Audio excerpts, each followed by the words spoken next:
My name is Jennifer. I'm 64 years old, and one morning I found out the man I'd loved for over 3 decades, the man I built an empire with, was planning to throw me away like I never existed. But what he didn't know was that I had already moved $700 million out from under him, and by the time he filed for divorce, it was far too late to undo what I had done. They say you can live with someone for decades and still not know the monster they've quietly become. I used to think that was something people said after dramatic movies, not something that could ever apply to me. Not after 32 years of building a life together, raising children, sharing hospital rooms and holidays, and holding hands through recessions and windfalls and quiet morning coffees, until I found the envelope, the one he never meant me to see, the one that unraveled everything I thought I knew about the man I called my husband. It was a Thursday, late spring, one of those golden, breezy afternoons where even the air smells like something you'd want to bottle and keep forever. And I was walking through the study trying to find the antique gardening book I'd loaned a friend months ago when I noticed a file folder half stuck between the cabinet and the floor. It wasn't unusual. Grant was careless with papers, always tossing things around like he had an assistant trailing behind to clean up every misplaced receipt and scribbled note. But something about the way it was jammed behind the drawer made me pause. I should have left it there. I should have gone back to arranging roses and pretending my life wasn't about to catch fire. But I didn't. When I opened that folder, something in me shifted. Not violently, not loudly, but like a quiet, heavy door had just closed forever. It was a draft of a divorce settlement. My name, his name, our address. It was all there, along with the words, irreconcilable differences, and a proposal that made my blood run cold. He was offering me one house, not our primary home, not the estate in Napa, not even the penthouse in Chicago, but a small beach property that had termites 2 years ago, one house, and a one-time settlement of $1 million from a man whose net worth was pushing $3 billion. I stood there for maybe 5 minutes, reading and rereading, my hands cold and dry like they belonged to someone else. I wasn't angry yet, not even sad. I was just empty. Grant had been distant for months, blaming stress, market volatility, board pressure. We hadn't been intimate in nearly a year, and every time I asked if something was wrong, he said I was overthinking, that I needed to take another yoga retreat or reconnect with my hobbies. It turns out he was busy reconnecting with someone else and preparing to discard me like an employee whose contract had expired. But what he didn't know, what he never cared to remember, was that I wasn't just the woman who planned his fundraisers and hosted his parties and made his life look good in glossy magazines. I was also the woman who, 30 years ago, co-signed his first business loan. I was the one who sat in our kitchen with spreadsheets while he paced, muttering about cash flow and investors and payroll. And I was the one whose late mother left me a fortune in trusts. Quietly managed by a family attorney, Grant never took the time to notice. I closed the file, tucked it under my sweater, and made myself a cup of tea as if nothing had happened, as if I hadn't just realized my entire marriage had a hidden expiration date. I smiled when Grant came home that evening, asked about his trip to New York, nodded while he complained about investors and meetings, and watched the way he avoided eye contact when I asked if he wanted to eat in or order something fancy. He said he was tired. I bet he was. That night, after he fell asleep, I sat in the guest room and opened my laptop. The passwords were still memorized. Old habits die hard. I logged into the trust account. $712 million. Untouched, growing, safe. For now. I called the only man I trusted besides my children, Arthur Langston, my mother's lawyer and longtime friend of our family, now retired but still sharp as ever. I told him I needed to move everything, all of it. And I needed it done quietly, quickly, and legally airtight. He didn't ask why. He just said he'd get started before the sun came up. And then I waited. I waited while Grant kept pretending to be my husband. I waited through shared dinners, through Sunday brunches with our daughter, through his fake laughter and my carefully neutral expressions. I watched him take calls at odd hours, whispering in corners, texting too fast, smiling too much. I waited through it all because I needed time. Time to secure everything he'd never see coming. Time to protect what was mine before he made his move.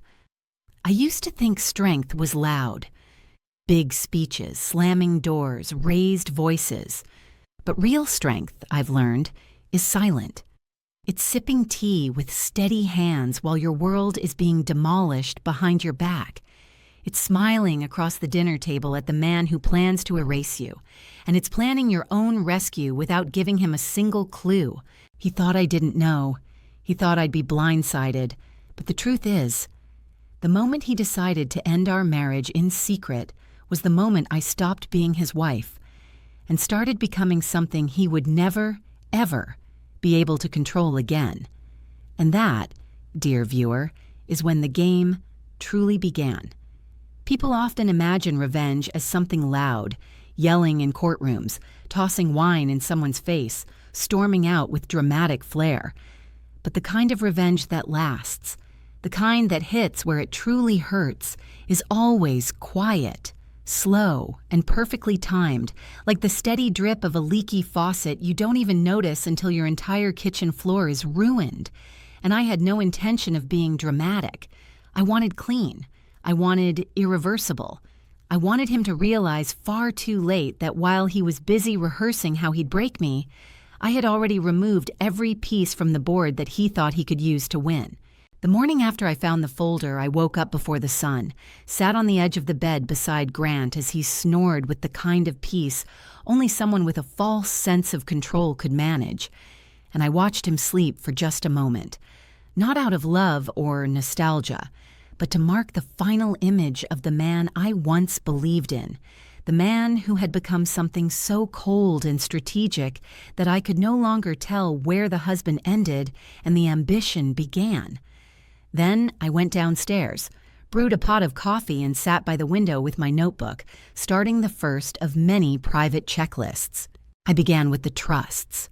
There were 3 in total, all left by my mother, who had made her fortune decades ago in private real estate, always saying that women should have something that's only theirs, something not even love can take away. Those accounts had been sitting quietly for years, growing under the radar, untouched, because I never thought I'd need them. I always believed that what Grant and I built together was stronger than numbers. But numbers don't lie, and neither do legal titles, and I was suddenly more grateful for her cautious legacy than ever before. I contacted Arthur, and together we began the process of transferring control to an entirely separate structure, one that had no connection to Grant, no shared advisor, no visible link to our public accounts. Within 72 hours, over $700 million had been placed into new foundations, new holding companies, and a charitable trust I'd long dreamed of creating, one he would never have access to. While Arthur worked, I played my part. I smiled at breakfast, complimented his ties, nodded politely when he complained about corporate drama I knew was half invented to avoid telling me the truth. I went to our daughter's art show alone, explaining that Grant had a last-minute flight, and when friends asked if we were traveling this summer, I told them we were still deciding. I began hosting small garden lunches again, inviting women I hadn't seen in years, widows, divorcees, silent survivors of the same kind of polished betrayal I was now quietly unraveling, and I listened to their stories with fresh ears, finally understanding the tremble behind their smiles, the hard-won steel beneath their grace. Every night when Grant would retreat to his office for late emails, I'd log into my private dashboard and check the progress. The assets were moving fast. Real estate holdings split and reassigned, equities liquidated and reinvested under new names, property titles shifted through trusts that answered only to me. The original contracts, which named me as trustee and beneficiary, were airtight and untouched. He never thought to challenge them, never saw them as real money because they hadn't been his idea. That was his fatal flaw. He assumed what he didn't build had no value, just like he assumed I wouldn't fight back. But I wasn't just moving money. I was also reclaiming something else, something harder to define but far more important: my clarity, my ownership over my own story. My silence had once been survival, but now it became strategy. I stopped asking him where he was going. I stopped making excuses when he came home late. I let him think I was slipping, distracted, soft with age. But every moment I spent smiling across the table was another moment I gained leverage, and I was beginning to understand something dangerous, that he had no idea who he was actually dealing with. A week into the transfers, I met Arthur in person for lunch at a quiet Italian restaurant tucked into a street nobody under 60 ever seemed to notice. He looked me straight in the eye and said, "It's done. It's all protected. If he tries to touch any of it now, it'll blow up in his face." I didn't cry. I didn't even blink.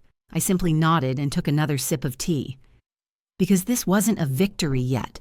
This was the groundwork. This was defense, not offense. But it meant that when Grant made his move, and I knew he would soon, I would be ready. And it came faster than I expected. A few days later, I saw him standing outside the house at dusk, speaking on the phone with his back turned to me, and I heard him laugh. Not just casually, but that giddy, boyish laugh I hadn't heard in years. It was the kind of laugh you don't fake. I stood in the shadow of the hallway and watched the way his shoulders relaxed, the way he ran a hand through his hair, like a man trying to impress someone, not the way he ever looked around me. When he came back inside, he looked startled to see me near the kitchen. He smiled too wide, said he was on the phone with a colleague. I nodded and asked if he wanted the leftover salmon. He said he wasn't hungry. He was packing his emotional bags already, lining up his next chapter, preparing for a clean break with a carefully crafted narrative. The aging wife, the cold marriage, the amicable divorce. But the truth was, there would be nothing amicable about it. Because by the time he filed, and I could feel it coming, like a storm that makes the birds disappear hours before it hits, he would find himself holding a knife made of paper, pointed at a fortress built from stone, and I would be waiting on the other side of that gate, holding the truth. The moment finally came on a Tuesday, the kind of forgettable gray-skied day that no one marks on a calendar, no birthdays, no holidays, no anniversaries, just an ordinary afternoon that carried something quietly poisonous in its air, the kind of day that slips into your life without warning and changes everything forever, leaving you wondering later how you didn't see the shape of it approaching from a distance. I'd just finished folding a basket of laundry I didn't need to fold. I'd already had someone come in to help with that, but I'd been restless, full of a quiet energy that wouldn't settle, and something in me kept saying that the moment was close, that the curtain was about to lift and the second act of his betrayal would finally take center stage. Grant came home early, which was already suspicious, and when he stepped into the room with his tailored coat still on, his expression oddly stiff and unreadable, I knew something had shifted. He didn't sit down, didn't ask about my day, didn't look around like he usually did to see if anyone else was in the house. He simply held out an envelope as though it were some harmless piece of mail he was casually passing along, and said something short, clipped, emotionless. He didn't need to say anything else. I already knew. I took the envelope and didn't open it right away. Not because I was afraid, but because I wanted to look at him. Really look, not at the husband I had once adored, but at the man who had plotted my removal like a quiet executive decision, a man who had practiced this moment, rehearsed the words, ironed the edges so that nothing would seem personal. He stood there like someone who had just closed a business deal and was ready to move on with a clean conscience, like everything had been resolved behind closed doors, and all that remained was my signature and silent agreement. Eventually, I walked over to the dining table, sat down and opened the envelope with the same care one might use when handling a fragile object from a long-lost time.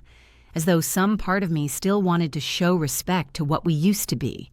But inside was the final confirmation of everything I already knew. The official filing papers, the proposed division of assets, the narrative carefully crafted to make it all seem fair, balanced, even generous. He was offering me the small house on the coast, the one that barely stood against the wind, and a financial settlement that wouldn't last 5 years in this economy, let alone offer security to a woman who had given 32 years of her life to the man presenting it. There was no mention of the trusts, no sign that he understood what I had already done, no clue that the very foundation of the fortune he thought he controlled had already been quietly lifted from underneath him and moved to a place he'd never reach. I nodded as though I accepted it. I thanked him as though I appreciated his thoughtfulness. And then I excused myself to the kitchen and made tea, because I knew that in less than 24 hours, his entire world was going to tilt sideways, and the calmest person in the room would be the one he thought was about to break. That night, I contacted Arthur and sent him the copy of the divorce documents. By morning, he had responded with every counteraction necessary, all legally sound, all quietly devastating. My assets were fully protected, my legal position was unshakable, and the moment Grant's legal team reviewed what had happened, they would understand that not only had they miscalculated, they had walked into a trap that had already closed around them. 2 days later, Grant's calls became strangely frequent. He asked to have lunch. He asked about the garden. He stopped by my reading room and made small talk about the weather, the way the trees had started to bloom again. It was almost pitiful. The way he tried to test my mood, to scan my face for anger or shock or weakness. But I gave him nothing. I smiled. I nodded. I asked if he wanted lemon in his tea. He said yes. Then came the moment his attorney reached out. Not with confidence, not with threats, but with confusion. They had encountered unexpected documents, transfers they hadn't anticipated, structures they hadn't even known existed. They requested a meeting. They suggested a clarification. They tried to reset the tone. And that's when I knew. That's when I knew Grant had finally realized that the assets he'd planned to divide and distribute were gone, that what he thought was his financial map had been quietly redrawn without his knowledge, and that I wasn't the soft, docile woman he thought would crumble under the weight of betrayal. That evening, Grant came home early again. He lingered around the living room, pacing near the fireplace, as though trying to work up the courage to say something. I sat calmly sewing a torn hem on one of my dresses, a task I didn't need to do but wanted to, because it felt grounding, almost symbolic, taking what had been torn and quietly stitching it back together with my own hands, on my own terms. He eventually sat down and made a clumsy attempt to revisit the topic of arrangements. His tone was different now, less certain, less prepared. There was no trace of the man who had handed me the envelope like he was holding the final piece of a solved puzzle. Instead, he sounded like someone who had just realized the puzzle had been swapped entirely, and he was holding a picture that made no sense. He didn't know how I had done it. He didn't know when it had happened, but he knew that something had gone terribly wrong in his plan, and that he had underestimated the woman sitting across from him. And while he searched for the right words, for a way to spin the conversation back into his control, I simply nodded and listened, letting the silence between us grow longer, heavier, sharper. Because I had nothing to explain, and deep down he already knew the truth. The game he started was no longer his to finish. There's a strange kind of silence that comes after the storm doesn't hit. The silence of tension that had no release, of fear that had nowhere to land. And in those quiet hours after Grant realized everything had slipped through his fingers, I found myself moving through our house like someone drifting through a memory she no longer belonged to, waiting for the moment when all his charm would finally crack and the polished mask he'd worn for so long would begin to crumble, piece by piece, under the weight of his own unraveling. I had expected anger, I had expected confrontation, accusations, shouting, maybe even some pitiful plea for compromise. But instead, what I got was a man slowly breaking down from the inside, not with drama, but with quiet, suffocating confusion, like someone locked in a glass room where nothing made sense anymore, reaching for answers that no longer existed. He began calling his financial advisors late at night, walking back and forth in his office with the door slightly ajar, his voice low but increasingly panicked, trying to trace the path of every asset he believed he still controlled, only to run into walls, redirected numbers, names he didn't recognize, foundations that no longer returned his calls. He left early one morning. Didn't say where he was going, just walked out wearing that same navy overcoat he always wore when he needed to feel powerful. And for the first time in weeks, I felt the house exhale. I sat in the kitchen, sunlight spilling in across the counter, hands wrapped around my coffee cup, feeling something new forming inside me. Not quite relief, not quite triumph, but something steadier, heavier, like the quiet realization that I had survived the blow he thought would destroy me. And then came the moment that almost tore everything apart.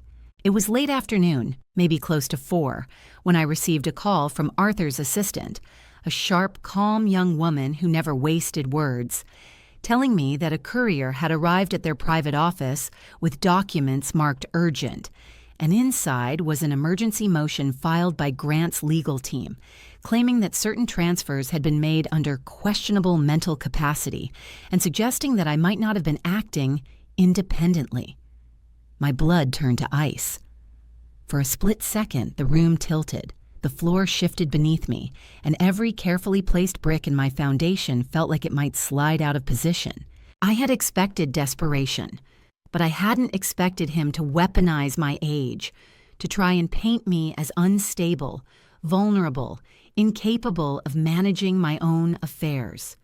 That was the moment I realized just how far he was willing to go, how deeply he was willing to humiliate me to reclaim what he'd lost.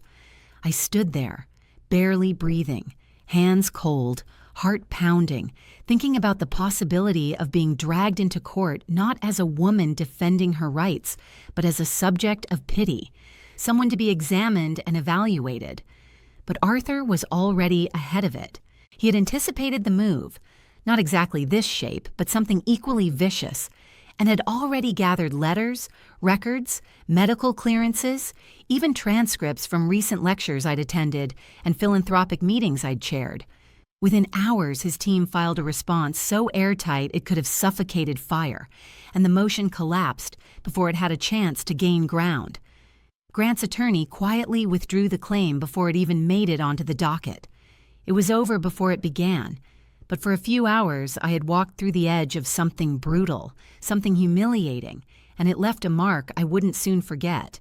When Grant returned that night, I was standing in the greenhouse, trimming the delicate new growth on my orchids, something I always did when I needed to remind myself that beautiful things take time, care, patience. And I could feel his presence before I even turned around. He didn't speak at first. He just stood behind me, as if searching for a version of me he could still reason with, a door that might not be completely locked. But there was nothing left to negotiate. He had made his choice the day he filed that motion, the day he tried to twist my strength into fragility. And the worst part was, I think he realized it too late, that somewhere deep down he had hoped I'd cave, or at least waver, and when I didn't, when I met every silent glance with calm, when I poured his tea without shaking hands, when I smiled not out of warmth, but out of knowing, that was when the fear began to take root in him. The next morning, his company's board began to call. Questions were being asked. Documents were being reviewed. His public image, so carefully maintained, had started to show cracks. Rumors were surfacing. Not about the divorce, not yet, but about his instability, his judgment, his behavior behind closed doors. He had relied on being seen as the steady one, the genius, the builder of empires. But now his empire was shaking, not because of me, but because the version of me he tried to erase had quietly returned, stronger than ever, and she had all the receipts. And I knew, without needing to see the papers or hear the phone calls, that the fall he feared most hadn't even begun yet, but it would. There's something uniquely cruel about watching a man who always believed the world revolved around him realize, for the first time, that the ground beneath his feet is not only unstable, but slipping faster than he can adjust. And as the court date approached, I could see it in every movement Grant made. The hollow behind his smile, the twitch in his jaw when no one was looking, the way he suddenly started dressing like a man who was trying to convince people he was still in control, wearing power-like armor, except now it didn't quite fit. He tried to delay the hearing once, citing scheduling conflicts. When that didn't work, he had his team submit a motion asking to keep certain records sealed, citing privacy concerns and corporate integrity. But none of it stuck. The judge saw through the tactics, and the day arrived like an overdue reckoning. It was one of those crisp, bright mornings where the sky looked too peaceful to carry such heavy consequences. But as I stepped into that courtroom, calm, composed, dressed in navy with my hair pulled back, like a woman who had nothing to hide and no intention of blinking first, I could feel the tension pulsing beneath the surface, not just from Grant, but from his entire team, as if they knew something was coming, but couldn't predict how or when it would land. He sat across from me, jaw tight, papers in hand, posture straight but too still, like someone trying to hold a pose for a portrait they knew they didn't deserve. And when the judge entered and proceedings began, it all started to unfold, not with fire and noise, but with the slow, methodical turning of gears that had been quietly waiting for this moment. My team began with the facts, documented timelines of the asset transfers, full transparency on the trust structures, a financial map so clean and complete that there wasn't a single shadow for Grant to hide behind. Then came the contracts, the old ones, the ones we signed together decades ago, the ones with my initials beside his, the ones that named me co-founder and intellectual co-owner of several of the original holdings he'd long since absorbed into newer names. He hadn't thought I'd kept those papers. He hadn't remembered or hadn't cared, because he'd assumed I wouldn't know how to use them. And then came the final piece, the proof of manipulation, not just emotional, but legal. Correspondence between Grant and a private investigator he had hired to quietly dig into my mental state, to find anything that could be twisted into doubt. Emails between him and a private banking advisor discussing ways to reclassify certain joint assets in his name before the divorce, backdated contracts, even attempts to pressure a former employee of mine into saying I'd been erratic. The courtroom didn't gasp, but they didn't need to. The silence was louder than outrage. The judge leaned forward, took his time reviewing the materials, and when he spoke again, the tone had shifted. Not angry, not accusatory, just clipped, clinical, final. He refused the terms Grant's team had proposed, called the actions deeply concerning, and ordered a full reevaluation of the marital estate, including holdings Grant had tried to conceal or isolate. He also approved a motion to publicly disclose portions of the proceedings, citing potential fiduciary misconduct. In that moment, I didn't look at Grant. I didn't need to. I could feel the unraveling without seeing it. The way his posture faltered just slightly, the way he avoided eye contact with his own attorney, the way his hands fumbled to gather papers that no longer mattered. And later, as I stepped out of that building and into the sharp autumn light, I realized something I hadn't expected. I didn't feel victorious. I didn't feel like I'd won anything. I felt clean, free, like someone who had been underwater for far too long and had finally come up for air, lungs burning but alive. He had filed thinking I would beg. He had calculated every move, assuming I would stay quiet, stay still, stay small. But what he got was a woman who had spent 32 years listening, learning, observing, and who, when the moment came, stood up not with rage, but with undeniable truth. And truth when it's finally spoken aloud in a room full of people who never thought they'd hear it, is more powerful than any revenge. But I wasn't done just yet. After everything ended and the final ruling came down, I didn't feel the kind of victory people expect to feel in stories like this.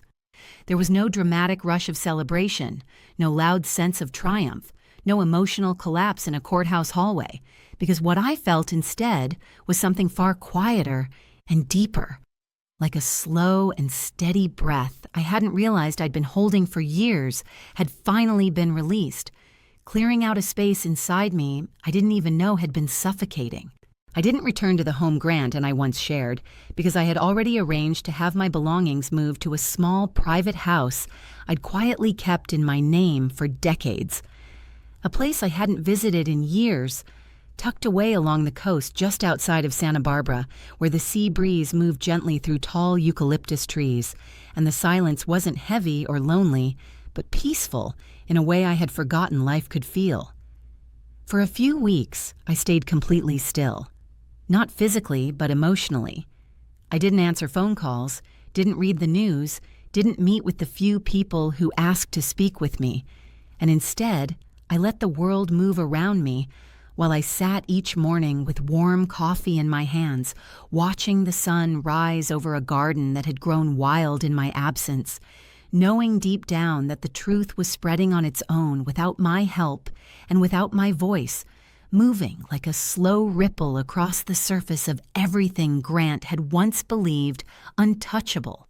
He had stepped down from his company just days after the ruling, not with a press conference or a statement, but with a quiet resignation that confirmed to everyone who mattered that the damage wasn't just personal, it was structural, and it had been coming for far longer than they realized.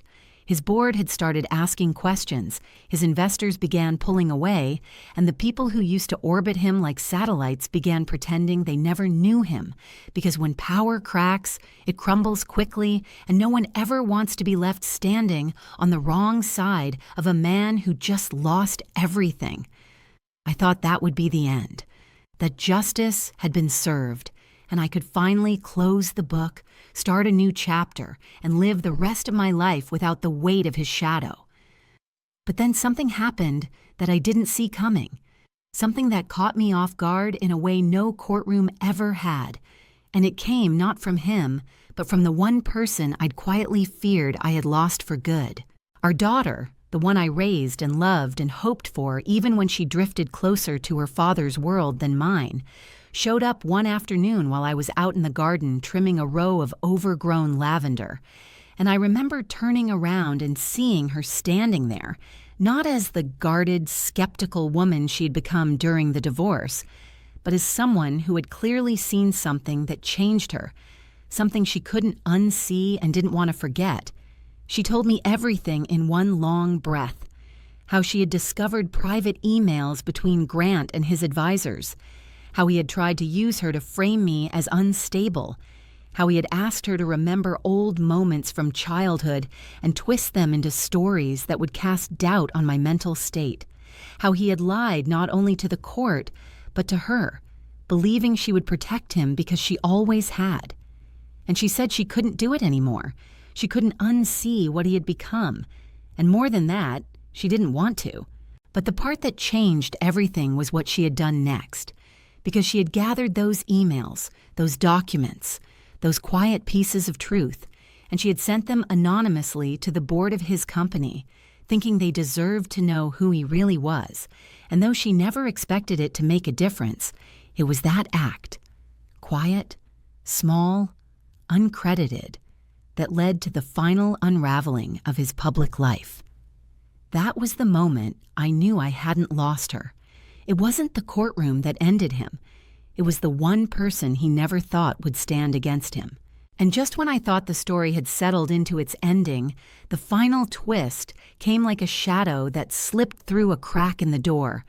A call from my financial institution, quiet but urgent, alerting me to an attempt to access one of my smaller private accounts, an account Grant had no legal access to, an account he must have remembered from years ago, but thought I wouldn't notice, And though the transfer failed thanks to the protective systems we'd already put in place, what mattered wasn't the money, it was the intent. He had tried one last time to reach back and take something from me, just a sliver, just enough to feel powerful again, and that time it crossed a line the law could no longer ignore. He was investigated, and while the process wasn't publicized, the results were clear. Penalties, restrictions, and a record that would quietly follow him into every business deal for the rest of his life. A permanent reminder that even the powerful can fall when they push too far, when they believe no one is watching, when they think the woman they tried to erase will stay erased. And so, the story that began with betrayal ended not just with justice, but with clarity. Not only did I keep what was mine, not only did I rebuild what he tried to take, but I walked away with my dignity, my independence, and something I hadn't felt in a long time. A sense of peace that didn't need to be loud to be real. Now I wake each morning with no one hovering over my decisions, no one watching my bank accounts, no one rewriting my story in boardrooms or back rooms, and I spend my time helping other women.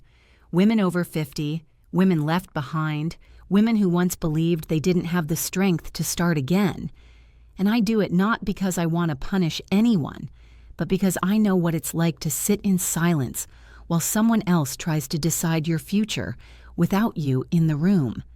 And if you've ever been there, if you've ever smiled through betrayal, or felt like your time had passed, or been told that your value had an expiration date, then maybe you already know what I had to learn the hard way.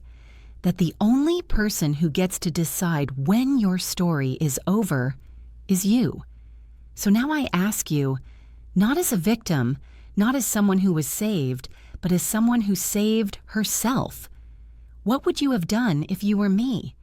And maybe more importantly, what will you do now?